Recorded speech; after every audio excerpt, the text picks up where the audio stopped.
Inga, žiūriu, labai gražiai stogelis, terasa, dalinai pasislepiam nuo lietaus, taip? Taip. Čia toks opus klausimas, kartais neturime jokio klientų objektuose suplanuoto stogelio. Kartais būna toks, kur metras pasislėpimo ir tai jau nebėra apie pasislėpimą nuo lietaus, ar ne? Tai vat kuo remiantis ir kada estetiškiausia, vat kaip tavo požiūris būtų, kaip tie sprendimai priimami?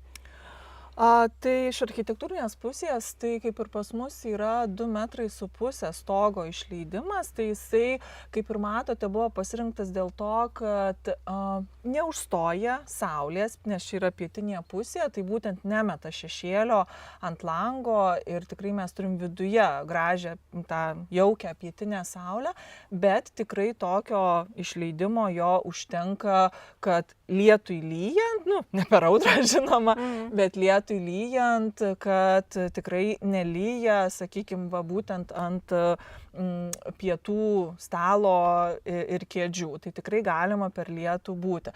Tai tikrai minimalus išleidimas stogo, jisai turėtų būti 2,5 metro, nes jau mažesni tikrai jie neatlieka funkcijos.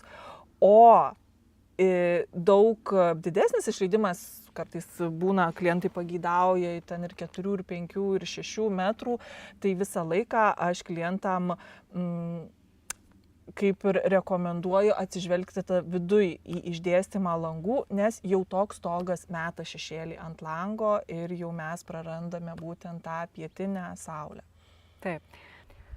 Tai Inga, tai vis tik rekomenduotum terasos stogelį nusimatyti jau projektuojant namą, ar ne?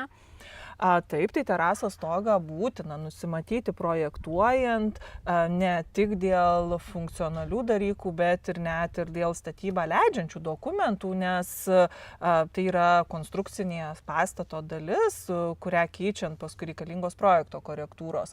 O šiaip būtina nusimatyti ir netgi projektavimo stadijoje bendradarbiauti architektam su landšafto kraštovaizdžio architektais, projektuotojais dėl to, kad susidėlioti terasos dydį, apželdinimo sprendinius jau tik tai projekte, tai tikrai toj stadijai projektavimo tikrai klientai jau turėtų konsultuotis ir su tavimi kaip kraštovaizdžio specialistė.